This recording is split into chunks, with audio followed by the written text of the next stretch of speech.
The बहुजन आवाज. जो विषय आहे तो आपल्याला माहीतच आहे की आपल्या तालुक्याचा गाजलेला विषय आहे टोलच्या संदर्भात. भांडेगाव येथील टोल नाका. आता भांडेगाव येथील टोल नाकाच्या संदर्भात महाविकास आघाडीनं जे काही आंदोलन हाती घेतलेलं आहे ते लोकांच्या वर जे अन्याय होत आहे आणि लोकांना जी अडचणी सातत्यानं होत आहे ते आमच्या कानापर्यंत आले आणि त्यानंतरच आम्ही आंदोलनाचा मार्ग स्वीकारला आहे. कशा कशा घटनाक्रम झाल्या ते मी पहिले आपल्या सर्वांना सांगतो. तुम्ही हे देऊन द्या तोपर्यंत वाचून हे करतात ते. 2 मार्चला सर्वप्रथम आपण अर्ज प्रशासनाला दिला, कारण की नॅशनल हायवेच्या संदर्भात, टोल हायवेच्या संदर्भात जिथे काही सामान्यावर जर तिथल्या लोकांवर अन्याय होत असेल किंवा कायदा व सुव्यवस्था तिथे निर्माण होत असेल तर हे पहिले जिल्हाधिकाऱ्यांच्या अखत्यारीत आहे, त्यांना कंप्लेंट जायला पाहिजे. म्हणून सर्वात प्रथम आपण 2 तारखेला 3 मार्चला आपण अर्ज दिला SDO माध्यमातून कलेक्टर साहेब आणि मुख्यमंत्री साहेबांना की संबंधित इथे अशा प्रकारचा टोल आहे आणि ह्या प्रकारचा टोल अन्यायकारक आहे, त्यामुळे हा त्वरित तुम्ही 11 तारखेच्या आत बंद करावा, नाही तर 11 तारखेला आम्ही इथं जन आंदोलन आम्ही उभं केल्याशिवाय राहणार नाही. या संदर्भात काही मुद्दे असे आहे की का बरं हा टोल बंद केला पाहिजे, त्या संदर्भात तुम्हालाही त्याबद्दल माहिती असायला पाहिजे. जवळपास दिग्रस, दारवा आणि भांडेगाव असं या टोल नाक्याचं नाव आहे किंवा टोल नाक्याचं अंतर आहे. जवळपास 48 किलोमीटरच्या जवळपास हा टोल आहे. आपण सातत्यानं पाहता की दिग्रस दारवा रोड आपण पाहिलेला आहे, आपण कारंजाई रोड पाहिलेला आहे. कुठेही काम पूर्ण झालेलं नाही आहे. आजही दिग्रस दारवा रोडला खूप मोठ्या प्रमाणात पॅचेस आहे आणि दारवा ते कारंजा रोडला कोणतं काम झालं हे आजही आम्हाला प्रश्न पडलेला आहे. त्यामुळे पूर्ण काम झाल्याशिवाय टोल चालू करता नाहीत, हा पहिला नियम आहे. त्याच्यानंतर जवळपास 60 किलोमीटरच्या अंतरमध्ये दुसरा टोल नसावा. खेरडा म्हणून आहे, हे 45 किलोमीटरवरच येतं, तरी हा 60 किलोमीटरच्या इथे यांनी टोल दिलेला आहे. तिसरं कारण आहे की नगर परिषदच्या हद्दीपासून 10 किलोमीटरच्या वर असावा. तर नगर परिषदची हद्दी आपल्याला भोपापूरच्या जवळपास येतं आणि भोपापूरपासून जर तुम्ही अंतर पकडलं तर 7 किलोमीटर आहे, तोही चुकीचा आहे. आणि जवळपास त्यापेक्षा प्रमुख कारण लोकांची जी मागणी आहे त्याचं सगळ्यात प्रमुख कारण 90% काम दिग्रस आणि दारव्या रोडवर झालेलं आहे. जे काही झालं असेल, व्यवस्थित नाही झालं हा नंतरचा मुद्दा आहे, पण जो काही काम आहे 90% झालं आहे. आणि 10 काही काम ते आपल्याला दिसत नाही, पण जे काही 10% काम झालं आहे तो आपला भांडेगाव ते दारव्यामध्ये झालेला आहे. आणि 10%वर टोल उभारला आणि 100% वसुली, 10% ज्या मार्गावर तुम्ही काम केलेलं आहे त्या टक्क्यावर 100% वसुली तुम्ही करत आहे. म्हणून हा कुठेतरी अन्याय लोकांवर होत आहे, प्रवाशांवर होत आहे. म्हणून महाविकास आघाडीच्या माध्यमातून आम्ही सगळ्यात पहिले 2 तारखेला आम्ही अर्ज दिला आहे. त्याच्यानंतर 11 तारखेला आम्ही आंदोलन उभारलं. आंदोलन फार मोठं तोडफोड आंदोलन तिथे झालं, तो टोल त्या पुरता बंद केला. प्रशासनाने तात्काळ त्याची दखल घेतली आणि 13 तारखेनं कलेक्टरच्या अध्यक्षतेखाली आपलं जो लेटर आहे ते लगेच तुम्हाला पाहिजे असेल आपण व्हॉट्सअपच्या माध्यमातून आपल्यापर्यंत आलेलं आहे. 13 तारखेला 1 वाजता जिल्हाधिकारी कार्यालयामध्ये आम्हाला सर्वांना आंदोलन ज्यांनी केले त्यांना बोलावलं गेलं होतं. 13 तारखेला जेव्हा आम्ही तिथे गेलो तेव्हा नॅशनल हायवेचे पदाधिकारी, चौधरी साहेब आहे, मॅनेजर आहे नॅशनल हायवेचे, ठाकूर म्हणून आहे PIO आहे चंद्रपूर नॅशनल हायवेचे, कदम आहे डेप्टी इंजिनियर नॅशनल हायवे अकोल्याचे, हे अधिकारी तिथे उपस्थित होते. त्याचबरोबर कलेक्टर साहेब स्वतः उपस्थित होते. त्यानंतर RDC साहेब बक्षी साहेब होते, खंडागळे डेप्टी कलेक्टर होते, आपले येथील दारव्यामधले SDO सूर्यवंशी साहेब, भोरे साहेब, SDPO PI मुळे साहेब आणि तहसीलदार पौळ साहेब आणि सर्व आम्ही पदाधिकारी उपस्थित होते, ज्यामध्ये त्यामध्ये तुम्हाला प्रेस नोटमध्ये दिलेलंच आहे नाव. हे उपस्थित असल्याने आम्ही आमचा प्रश्न जवळपास 1-1.5 तास त्यांना समजावून सांगितला की तुमचा टोल नाका कसा काय चुकीचा आहे आणि त्यांना ते लक्षातही आला. लक्षात आल्याबरोबर कलेक्टर साहेबांनी डायरेक्ट नॅशनल हायवेच्या पदाधिकाऱ्यांसमोर डायरेक्ट सांगितलं की संबंधित याचं जे काही यांनी आंदोलन केलं आहे ते योग्य आहे आणि कायदा व सुव्यवस्था नंतरही निर्माण होऊ शकते, त्याच्यामुळे तुमचं चूक असल्यामुळे तात्काळ तुम्ही बंद करावा, पण त्याचबरोबर प्रस्ताव दिल्लीच्या दिशेने तुम्ही पाठवावा. अकोला त्यांचं ऑफिस आहे नागपूर आणि नंतर दिल्लीमध्ये, मुंबईकडून दिल्लीमध्ये जातं आणि त्यानंतर दिल्लीच्या नंतर आपल्याला जे काही सांगण्यात येईल त्यानंतर बाकीचा निर्णय घेऊ, पण तोपर्यंत तात्काळ त्यांना स्थगिती देण्यात यावी. लगेच आम्ही मिटिंग झाल्यामुळे त्यांना धन्यवाद म्हटला, तुम्ही ऐकून घेतलं त्याबद्दल सर्वांना धन्यवाद केला. आम्ही बाहेर आलो. आम्ही बाहेर सगळ्या पत्रकारांना सांगितलं की अशा अशा प्रकारचं यांनी सांगितलं आहे, चुकीचं इथे स्पॉट चुकीचा दिलेला आहे असंही मान्य केलेलं आहे. त्यामुळे तात्काळ जोपर्यंत समोरचा निर्णय आहे तोपर्यंत बंद राहणार आहे असं आम्ही सांगितलं. पण माहीत नाही कोणत्या अदृश्य शक्तीने ते थांबवलं गेलं. फार मोठी ताकद इथे काम करते, त्यांनी ते थांबवलं गेलं. कशामुळे थांबवलं गेलं माहीत नाही. शेवटी लोकांवर अन्याय होता, इथल्या सगळ्या स्थानिक नेत्यांनाही माहीत आहे, सर्वांना माहीत आहे. आणि टोल चुकीचा झाला आहे हे प्रशासनालाही माहीत आहे आणि संबंधित नेत्यालाही माहीत आहे. तरी पण हे ते थांबवलं गेलेलं आहे. म्हणून मग आता थांबवल्या गेला. मिटिंगमध्ये स्वतः कलेक्टर जर म्हणत असेल, एवढा मोठा अधिकारी, जिल्ह्याचा प्रमुख सर्व लोकांसमोर म्हणत असेल की तात्काळ थांबवा आणि तो स्वतःचा निर्णय जर बदलत असेल आणि निर्णयाची कॉपी बाहेर काढत नसेल, म्हणून आम्ही 16 तारखेला त्यांना परत आंदोलनाचा आम्ही नोटीस दिली की संबंधित तुम्ही बदलवलेला आहे. आमच्या मिटिंगमध्ये एवढ्या मोठ्या अधिकारी म्हणून तुम्ही आम्हाला सांगितलेलं आहे, तुम्ही निर्णय बदलवला. म्हणून येत्या 23 तारखेला, पण त्याच्या पहिले आम्ही तुम्हाला नोटीस देऊन राहिलो, तीव्र आंदोलन महाविकास आघाडीच्या माध्यमातून जनतेला घेऊन घेण्यात येईल. याच्यामध्ये जीवितहानी किंवा तोडफोड काही जरी झात असेल, वित्तहानी होत असेल, त्याची पूर्णतः जबाबदारी प्रशासन म्हणून तुमच्यावर राहील अशी आम्ही त्यांना त्या दिवशी नोटीस दिलेली आहे. आणि येत्या 23 तारखेला नोटीस देऊन येत्या 23 तारखेला या संदर्भात फार मोठं जनआंदोलन महाविकास आघाडीच्या माध्यमातून आम्ही करायचं ठरवलं. हेच सांगण्याकरता आपल्याला इथे आमंत्रित केलं होतं. बाकी काही प्रश्न असेल तर तुमचे काम करायचं असेल उचलत आहे लोकांचा मुद्दा कुठेतरी ज्यावेळेस तुमचं आंदोलन व्हायचं होतं हां त्यावेळेस ती अदृश्य शक्ती बरोबर शेतकरी हे केलं होतं की तुम्ही या आंदोलनापूर्वीच ते टोल बंद करण्यासाठी पत्र दिलेलं आहे आणि माझ्या याच्यामुळेच ते टोल बंद होणार आहे. पहा, आता नेमकी माझी शिकली होती. माझं असं म्हणणं आहे तसं जर असेल तर फारच चांगलं. आम्ही सोबतच आहे. आम्हाला फक्त लोकांवर जे अन्याय होत आहे ते दूर करण्यात पाहिजे. तसं होतं. पण तुम्ही एक लक्ष घ्या, लेटर दिलं होतं. आता इतकी मोठं माणूस आहे, तो लेटर दिल्यानंतर लगेच बंद व्हायला पाहिजे.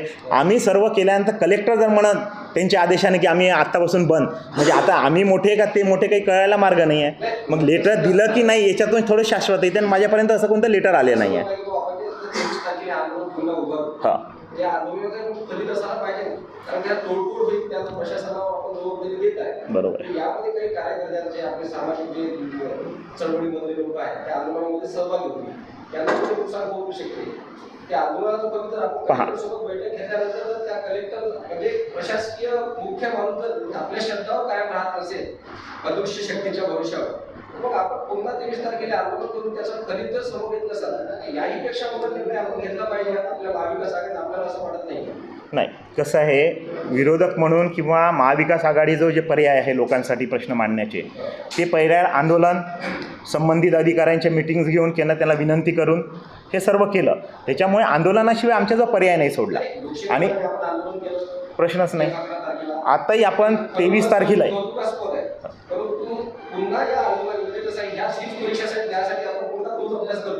पहा कसं असते, रिझल्ट जोपर्यंत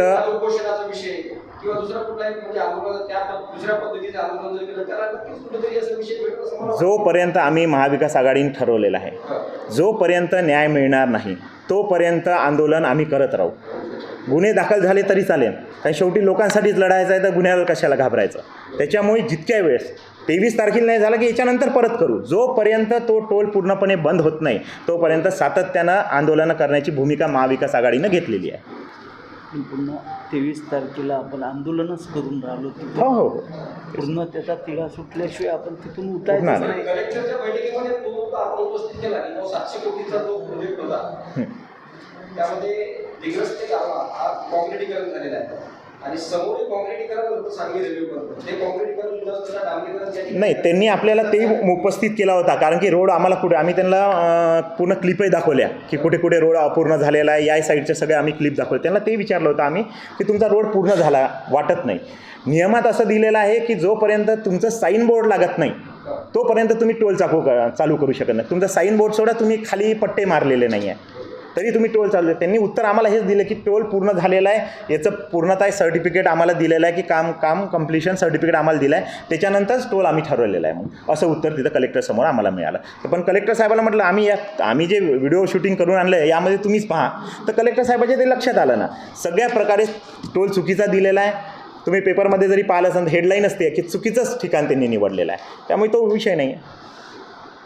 मागच्या 11 तारखेला आपण आंदोलन उभारले आणि तोडफोड आंदोलन सुद्धा केलेलं आहे आणि यानंतर सुद्धा आपण प्रशासकीय मिटिंगसाठी जिल्हाधिकारी साहेबांना भेटले. त्या मिटिंगमध्ये सुद्धा साहेबांनी आपल्याला उत्तर दिलं आणि आश्वासन सुद्धा दिलं. परंतु यानंतर सुद्धा हीच पाळी आपल्याला येत आहे आणि येणाऱ्या 23 तारखेला आपण आंदोलन करत आहोत.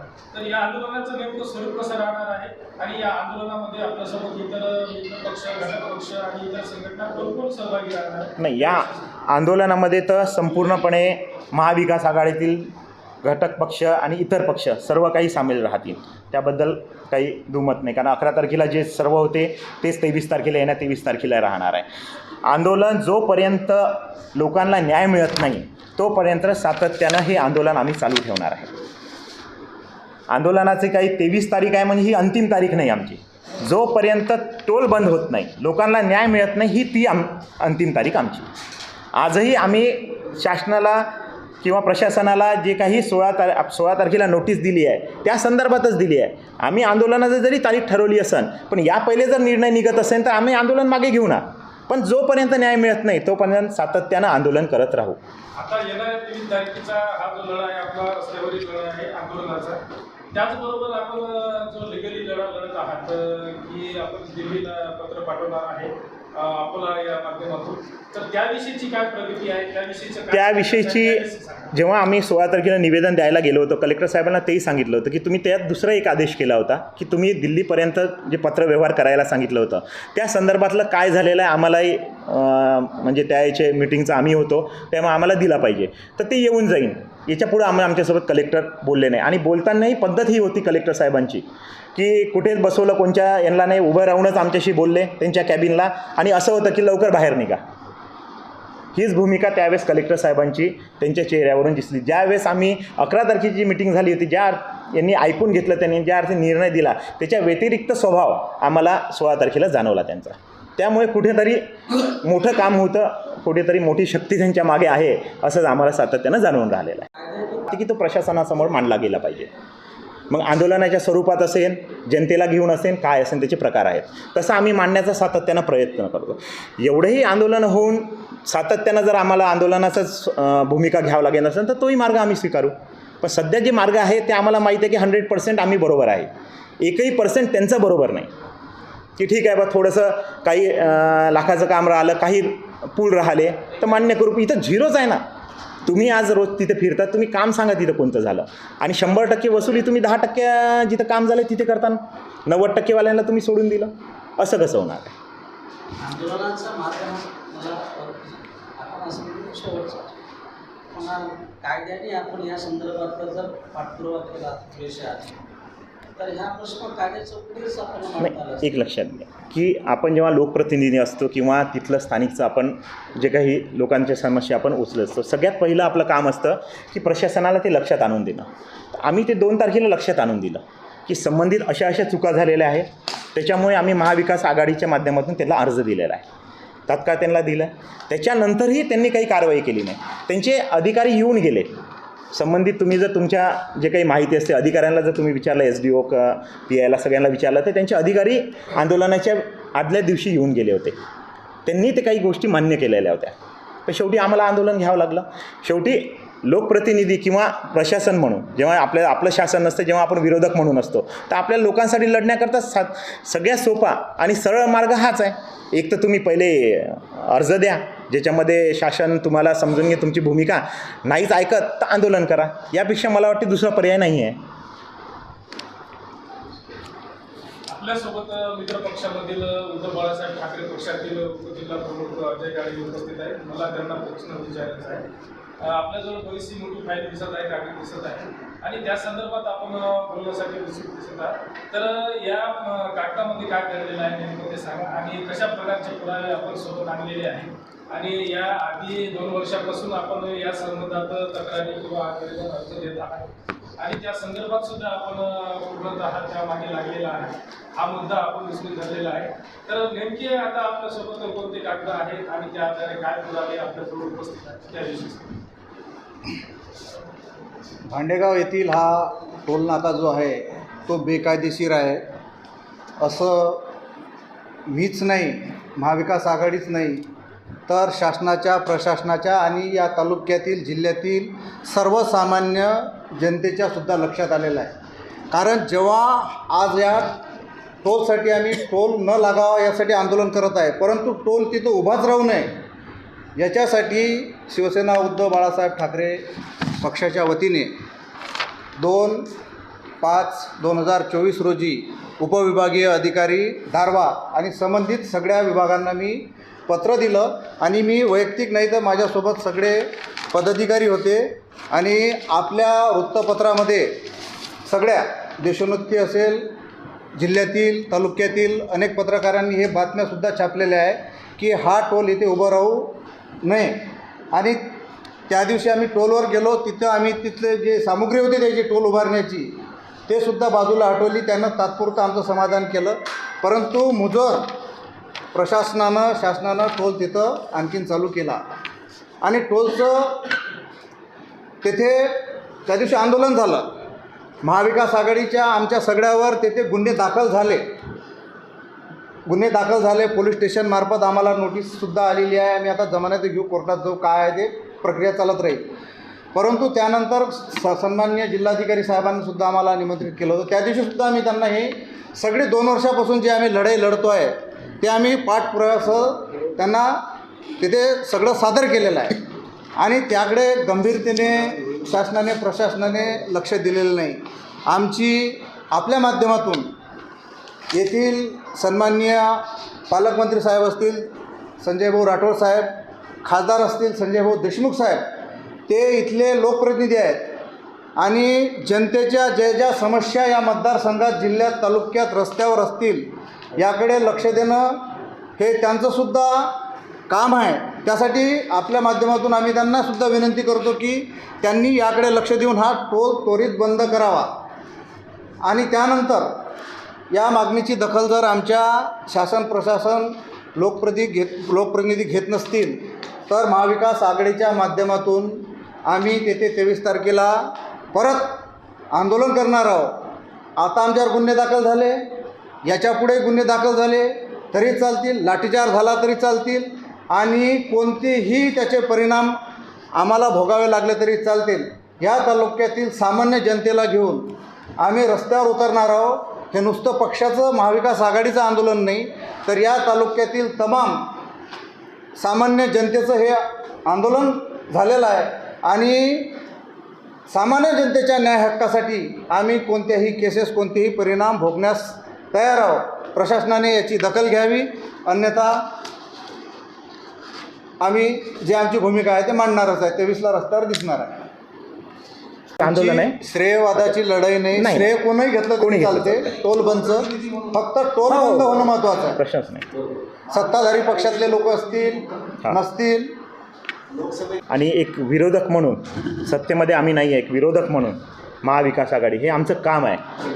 त्याच्यामुळे हे सातत्यानं जिथे काही नुसतं टोल नाका नाही, पण जिथे जिथे आम्हाला समस्या दिसेल, तिथे जनतेचा आवाज आम्हाला हे दिसेल की कुठेतरी दाबण्याचा प्रयत्न करा, तिथे सातत्यानं महाविकास आघाडी उभीच राहणार आहे. त्याच्यामुळे आम्ही असं काही नाही की बा पहिले काम करायचं नाही एकदम आता काम करायला लागलो असं नाही आहे. नाही तसं नाही घेत. हां ज्या प्रमाणामध्ये या टोलनाक्याचं आंदोलन हां लोकांना वाटत आहे की कुठेतरी सत्ताधारी अजूनही जिवंत आहे, विरोधक जिवंत आहे, अशा पद्धतीची एक प्रतिक्रिया आता जनमानसामध्ये दिसून येत आहे. बिलकुल आजही लोकांचा विश्वास आहे की महाविकास आघाडी जो काही प्रश्न मांडत आहे ते योग्य आहे आणि आजही प्रकार तेवढ्या मोठ्या प्रमाणात तीव्रतेने ते काम करू शकतात, म्हणून लोकांचा विश्वास आहे आणि तोच विश्वास 23 तारखेला आणखीन मजबूत प्रमाणे दिसेल तुम्हाला. 2004चा विरोधक महाविकास आघाडीच्या माध्यमातून पाहायचा, याबद्दल आपल्याला काय म्हणायचं? 2004चा विरोधक हां आपल्या माध्यमातून लोकांना पाहायचा आहे आज म्हणून आपल्याला याबद्दल काय बोलायचं? काम करण्याचं, समस्या सोडवण्याचं काम महाविकास म्हणून आमचं आहे. नेतृत्व निवडण्याचं काम लोकांचं असते. मला वाटते ते तरी आपण लोकांवर सोडवलं पाहिजे. काम आम्ही करत राहणार, दमदारपणे करत राहणार.